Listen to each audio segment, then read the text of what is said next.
이제 이란 정권이 숨을 곳은 더 이상 없습니다. 방공망이 무너진 가운데 미국은 에픽 퓨리 작전에서 지금까지 볼 수 없었던 수준의 제공권을 달성했습니다. 어떻게 할 수 있을까요? B-52 폭격기가 육지 상공을 날고 있기 때문입니다. 그들은 이란에 회복할 수 없는 타격을 줄 무언가를 투하하며 연쇄 반응 붕괴를 유발하려 반복하고 있습니다. 현재 이란 상공에 글덩어리가 떠오르고 있습니다. P-52 폭격기가 이란의 마지막 벙커를 완전히 제거하려 추적하고 있습니다. 이것은 미국의 공중 전략에 있어 엄청난 변화입니다. 그리고 이 사실은 합참 의장인 미 공군 대장 댄 케인에 의해 직접 발표되었습니다. 3월 31일 국방부 브리핑에서 케인 대장은 미국이 이란 상공에서 달성한 공중 우위에 대해 매우 자신감을 갖고 있기 때문에 이번 작전에서 처음으로 P-52 폭격기를 육지 상공에 투입한다고 밝혔습니다. 1961년에 실전 배치된 이 냉전 시대 폭격기들은 미국이 이란의 벙커와 군사 거점에 대해 그 어느 때보다 강도 높은 폭격을 수행할 수 있게 해줍니다. 그리고 이 폭격기들이 비행할 수 있는 이유는 에픽 퓨리 작전 첫 30일 동안 이란이 바로 이런 종류의 항공기의 진입을 막기 위해 구축한 다층 방공망을 효과적으로 파괴했기 때문입니다.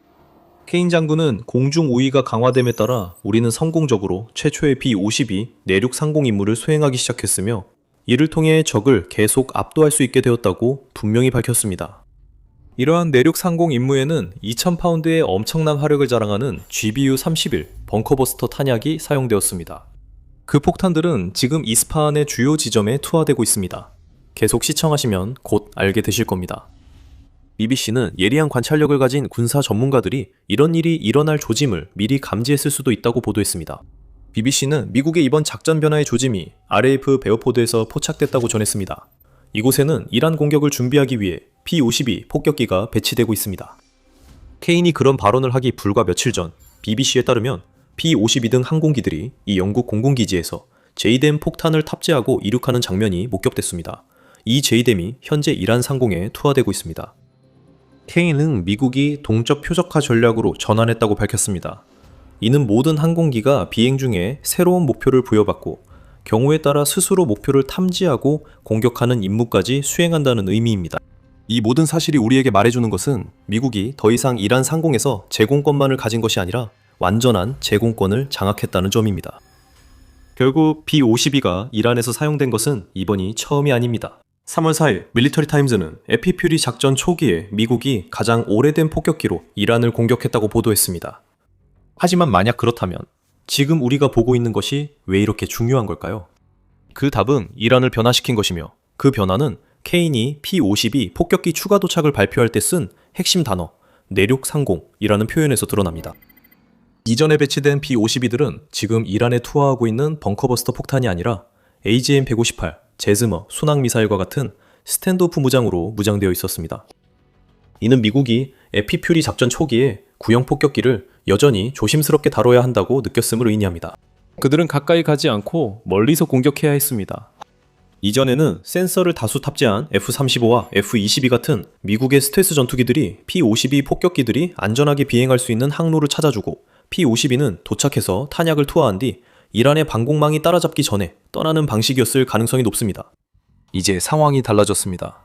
P-52 폭격기가 이란 본토 깊숙이까지 영공을 침투하고 있다는 뜻입니다. 이전에 P-52 폭격을 가능하게 했던 제공 우세가 이제는 이런 내륙 공습을 가능하게 하는 완전한 제공권으로 발전했습니다. 그리고 이란에서 B-52의 다음 단계 사용으로 가장 큰 고통을 겪는 도시가 있습니다. 이스파한. 이 도시는 이미 미국이 과거에 대형 벙커버스터 폭탄으로 공격했던 지하 핵시설이 있는 곳으로 유명합니다. 가장 주목할 만한 것은 미국이 2025년 여름 미드나잇 해머 작전 중에 3만 파운드짜리 대형 관통탄을 장착한 B-2 스피릿 스텔스 폭격기를 투입해 이스파한 핵시설을 파괴했다는 점입니다. 그 시설들은 잘 보존되어 이스파한 이란이 아직 보유한 농축 우라늄이 있을 가능성이 큰 장소가 되었으며 이는 핵무기 제작에 쓰일 수 있습니다. 하지만 이러한 핵시설들 외에도 이스파한에는 여러 다른 군사 거점들이 있습니다. 그리고 이제 미국의 P-52 폭격기들이 내륙 깊숙이 진입하면서 이 군사 거점들을 타겟으로 삼기 시작한 모습을 볼 수 있습니다. 영상이 그것을 보여줍니다. 이란에서 연쇄 폭발을 일으키는 공습 장면이 담긴 영상이 여러 개 공개되고 있으며 이는 주요 도시 중 한 곳에서 발생하고 있습니다. AP뉴스는 이 영상들 중 일부를 모아 편집한 영상을 공유했습니다. 이 영상들은 모두 그 도시의 목격자들이 촬영한 것입니다. 40초가 넘는 시간 동안 우리는 같은 장면을 반복해서 보게 됩니다. 지축을 흔드는 폭발음과 함께 거대한 불덩이가 하늘로 치솟고 뒤이어 엄청난 연기 기둥이 솟아오릅니다. 어떤 경우에는 연쇄적으로 폭발이 일어나는 장면도 볼 수 있는데 이는 여러 개의 폭탄이 투하되었거나 지상에 있던 탄약이 파괴되면서 2차 폭발 일어났음을 시사합니다. 미국은 이 영상을 공개하는데 주저하지 않습니다. 미국 대통령 도널드 트럼프는 자신의 트루스 소셜 계정을 통해 AP뉴스 영상에서 잠깐 등장하는 연쇄 폭격 장면을 공유했습니다. 이 더 긴 버전의 영상은 미국이 이제 이스파한 상공에 P-52를 배치한 이후 어떤 종류의 표적을 타격하고 있는지도 보여줍니다. 폭발의 규모와 성격을 볼 때 미국의 폭탄이 이란의 주요 도시에서 강화된 지하 탄약고에 떨어졌을 가능성이 높아 보입니다. 이는 벙커버스터 사용을 뜻하며 곧 설명하겠습니다. 이스파한에 잠시 더 머물러 보면 미국이 P-52 폭격기로 이 도시의 탄약고 중 하나를 타격했다는 주장은 이스파한에 거대한 미사일 단지가 있다는 사실로 뒷받침됩니다. 핵 위협 이니셔티브에 따르면 이 단지는 이란에서 가장 큰 미사일 조립 및 생산 시설이며 1980년대 중국과 북한의 도움으로 건설되었습니다. 이곳에서 이란은 샤합-4 시스템을 개발했으며 서방의 많은 사람들은 이 시스템이 이란의 장거리 무기 발사용으로 설계되었다고 믿고 있습니다. 핵 위협 이니셔티브에 따르면 이란은 또한 이스파한에서 M급 미사일과 중국산 HY-2 실크원 미사일도 생산하고 있습니다. 이 사실들은 이란 이 도시 지하에 많은 폭발성 탄약이 숨겨져 있음을 보여줍니다. 이것이 다시 벙커버스터 이야기로 연결됩니다. 알자지라에 따르면 미국은 P-52 폭격기를 이스파한 외 지역에도 출격시켰습니다. 테헤란과 여러 다른 이란 도시들도 표적이 되었습니다. 예를 들어 여러 산업지구가 있는 카라지 같은 곳이 그렇습니다. 그러나 언론의 이목을 끈 것은 이스파한 상공에서 사용된 앞서 언급한 2000파운드 폭탄으로 보이는 벙커버스터였습니다. 지금까지 보여드린 영상 외에도 알자지라에 따르면 미국은 이스파한을 둘러싼 산악지대에 강력한 벙커버스터 폭탄을 여러 발 투하했다고 합니다. 이로 인해 추가적인 2차 폭발이 발생했으며 이는 이란의 탄약과 미사일 비축분이 불길에 휩싸였기 때문으로 보입니다. 같은 매체는 미국의 폭격 작전이 이란의 주요 산업 인프라, 예를 들어 제철소, 석유화학 공장, 심지어 핵 시설까지도 표적으로 삼았다고 덧붙였습니다. 그래서 미국은 군사 거점만을 타격하던 것에서 벗어나 P-52 폭격기를 이용해 이란의 생산 수단까지 빼앗으려 하고 있습니다. 에피퓨리 작전은 점점 더 소모전 양상으로 전환되고 있으며 그 중심에는 P-52 폭격기가 있습니다. 하지만 B-52 폭격기는 또 다른 일의 중심에 있을 수도 있는데 이는 모두를 놀라게 했습니다. 하지만 그 이야기에 들어가기 전에 여러분은 더 밀리터리 쇼를 시청하고 계십니다. 이런 종류의 인사이트를 보고 싶으시다면 채널을 꼭 구독해주세요. 이제 예상치 못했던 이스파한 이야기로 돌아가겠습니다. 앞서 이스파한이 농축 우라늄의 가장 유력한 저장 장소로 보인다고 했죠. 일부는 이란이 핵 더치밤 개발 위협을 위해 우라늄을 보관한다고 믿습니다. 이란은 거의 1000파운드에 달하는 이 우라늄을 보유하고 있는데 이는 폭발성 U-235 동위원소로 60%까지 농축된 상태이며 핵무기 제작에 필요한 90% 농축 수준까지 올리기 위해서는 그리 많은 추가 작업이 필요하지 않습니다. 미국은 이란의 우라늄 보유를 원치 않습니다. 미국은 이란의 핵 능력을 반드시 제거하고 싶어 해서 미국이 이스파함의 특수부대를 상륙시키는 대담한 지상작전을 준비하고 있다는 소문까지 돌고 있습니다. 그 소문에 따르면 그 부대는 이란의 우라늄을 도시의 지하 핵벙커에서 꺼내 다시 빠져나오는 것이 목표이지 그 장소를 점령하는 것이 목표가 아닙니다. 그것은 많은 위험이 따르는 대담한 계획입니다. 미국 군대가 이스파한 현장에 머무는 매 순간이 이란의 미사일과 드론에 노출되는 순간이 될 것입니다. 그때 P-52 폭격기가 등장합니다. 와이넷 뉴스는 이스파한에서 벌어진 폭발과 불꽃놀이가 그럴듯해 보이지만 사실 미국의 진짜 목표를 숨기기 위한 것일 수 있다고 주장합니다.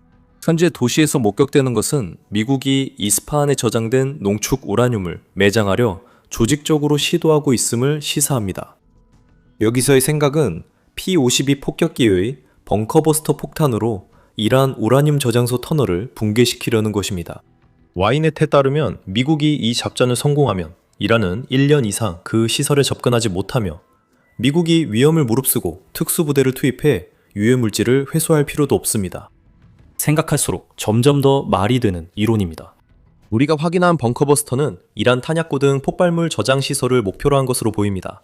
이스파한 터널 네트워크 붕괴용 무기는 훨씬 더 찾기 어려웠을 것입니다. 그들은 지하로 파고 들어가 폭발하며 현장 근처에 있다면 분명한 영향을 느낄 수 있습니다. 하지만 터널이 붕괴될 때는 거대한 불덩이가 하늘로 치솟지 않습니다. 물론 연기와 잔해는 보이겠지만 불꽃놀이 같은 장면은 없습니다.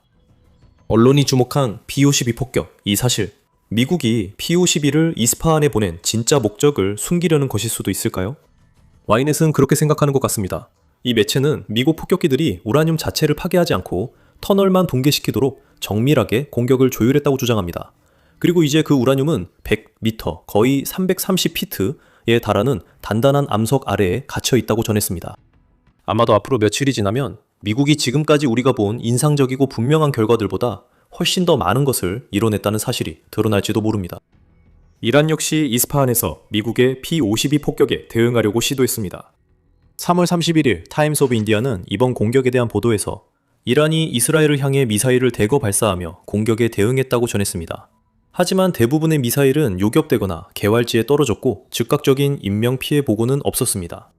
알자지라는 4월 1일 보도에서 이란이 이스라엘을 향해 발사한 탄도미사일이 목표를 명중시켰고 이 과정에서 16명이 부상했다고 다르게 전했습니다. 이란은 P-52 폭격기가 상공을 방해 없이 비행하고 있는데도 불구하고 여전히 물러서지 않겠다는 메시지를 보내고 있습니다. 그러나 미국이 이란이 휴전을 모색한다고 주장하면서 그 메시지의 현실성에는 논란이 있습니다.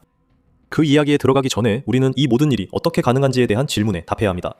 이란의 방공망이 파괴된 사실은 이미 널리 보도되었습니다.